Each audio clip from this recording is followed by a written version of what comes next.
और आइए अब आपको बताते हैं कि एफआईआर में दरअसल क्या है। एफआईआर में यह कहा गया है कि 80,000 लोगों को ही इजाजत थी सत्संग में आने के लिए, लेकिन सत्संग में पहुंच कितने लोग जाते हैं? 2.5 लाख लोग पहुंच जाते हैं सत्संग में। और जाहिर तौर पर यह आयोजकों ने नियमों का उल्लंघन किया है, ये इस एफआईआर में साफ तौर पर मेंशन किया गया है। न केवल इतना, बल्कि वहां पर कोई इस तरह की व्यवस्था भी नहीं थी। फिर चाहे ट्रैफिक व्यवस्था की अगर बात करें, जब वहां से बाबा की गाड़ी निकल रही थी तो ट्रैफिक व्यवस्था उसको कंट्रोल करने में भी दिक्कत यहां पर आई थी।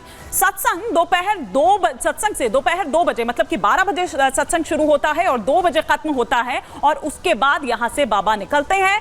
लोग गाड़ी के पीछे की धूल समेटने के लिए भागने लगते हैं उस गाड़ी के पीछे, और एक ही बार में आप ये देखिए कि लाखों की भीड़ जो है वो बाहर निकल जाती है। मतलब क्राउड मैनेजमेंट भी कुछ वहां पर नहीं था। बेकाबू भीड़ के बीच कई लोग दब जाते हैं, जिसमें छोटे छोटे बच्चे भी हैं। एफआईआर में बाबा का नाम तो है, लेकिन आरोपी बतौर नाम नहीं है। लेकिन जिस स्थिति को यहां हम आपको सिलसिलेवार तरीके से बता रहे थे, आइए थोड़ा हम आपको विजुअल के माध्यम से भी, थोड़ा तस्वीरों के माध्यम से भी बताते हैं कि उस वक्त वहां पर किस तरह की स्थिति जो है वो उत्पन्न हो गई थी। जब सत्संग 12 बजे शुरू होकर 2 बजे खत्म होता है, ये देखिए, ये हम आपको दिखा रहे हैं कि किस तरह की स्थिति।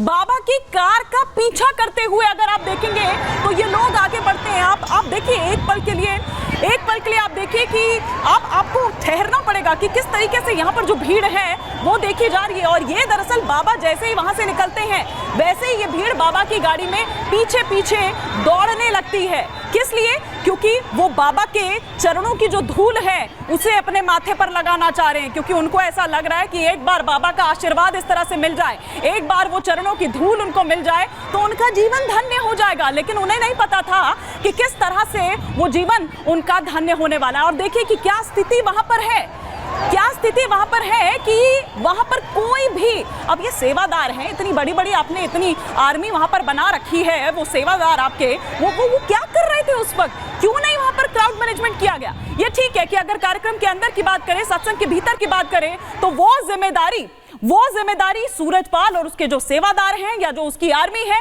वो उसकी बनती है। लेकिन बाहर की अगर बात करें तो उस कार्यक्रम के बाहर की, क्योंकि आपको जानकारी थी कि ये सत्संग होने वाला है, इस तरह का आयोजन यहां पर होने वाला है, तो उसकी जो जिम्मेदारी है वो पुलिस की थी, वो प्रशासन की थी। तो क्यों नहीं आखिर ये बाहर उस तरह की जो व्यवस्था है वो दिखाई दी? तो आखिर कितने इसके गुनहगार हैं, ये यहां पर देखने वाली बात है। क्या लिखा हुआ है कि कैसे ये हादसा हुआ एफआईआर में, ये भी हम आपको बता रहे हैं कि सेवादार के कृत्य से बड़ी संख्या में लोग वहां पर मारे जाते हैं, क्योंकि सेवादार धक्का मुक्की कर रहे थे। खेत है वहां खेतों में दरअसल ये सत्संग वहां पर हो रहा था। खेतों से भागती भीड़ को सेवादारों ने डंडे से रोका, वहां डंडा मारा गया। लाखों की जो भीड़ है उसका दबाव वहां पर बढ़ गया, लोग कुचलते चले गए, क्योंकि वहां पर उनको कुछ समझ नहीं आया। और आप सोचिए कि वहां पर किस तरह की वो घुटन या जो तमाम बातें अभी थोड़ी देर पहले हमारी सहयोगी प्रगति हमें बता रही थी, वो वहां पर महसूस उन लोगों ने की। इस तरह की स्थिति वहां पर हो गई।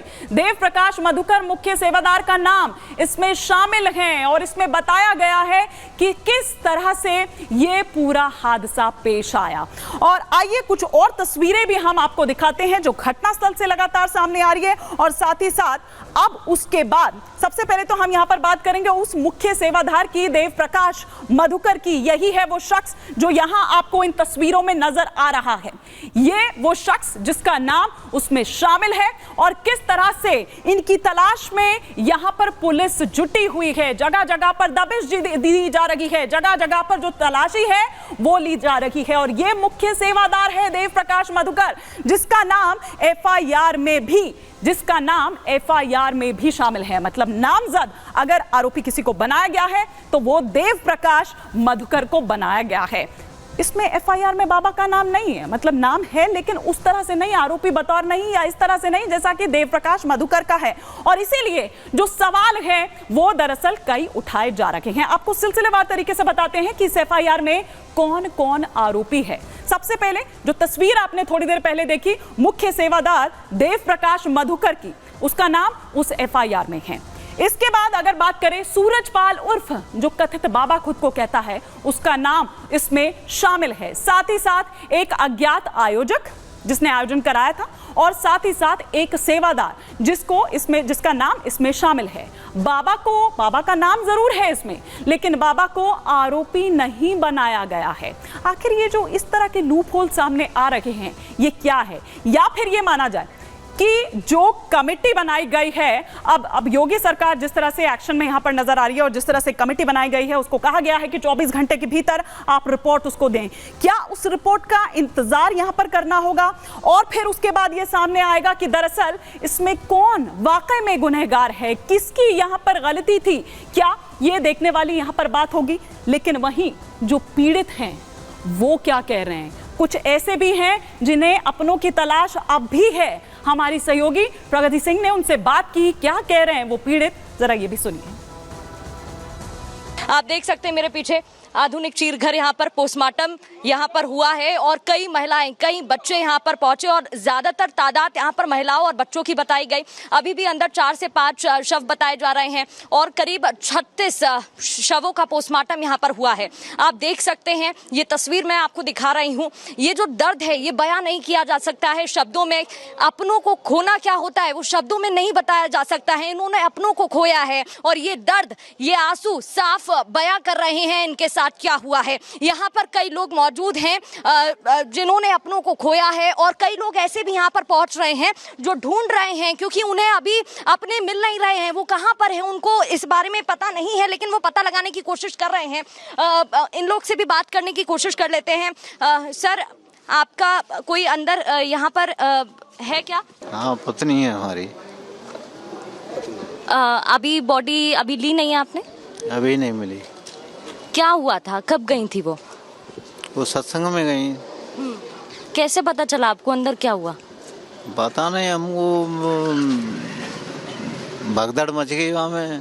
पुलिस प्रशासन नहीं थी, था परमिशन के द्वारा उन्होंने दी है परमिशन के लोगों के, तो उनकी जायसाब से व्यवस्था नहीं थी।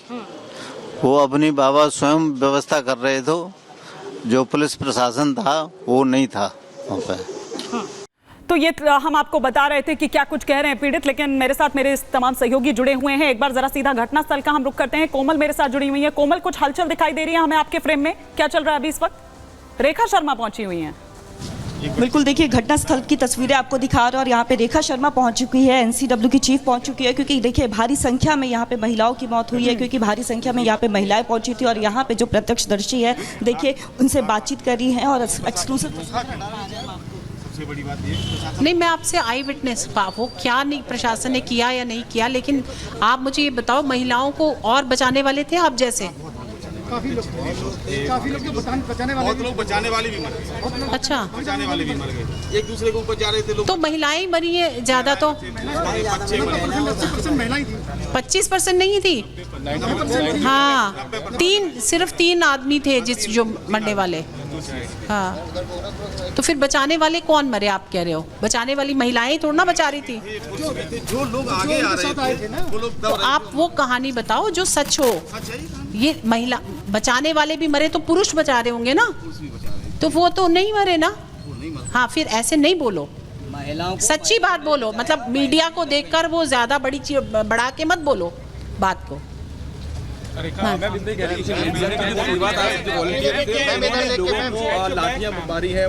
हाँ, मैंने सेवादारों ने लाठियां मारी है, ये सेवक हैं, जो सेवक हैं मैंने सुना है उन्हीं को, उन्होंने ही ये सारा गड़बड़ किया।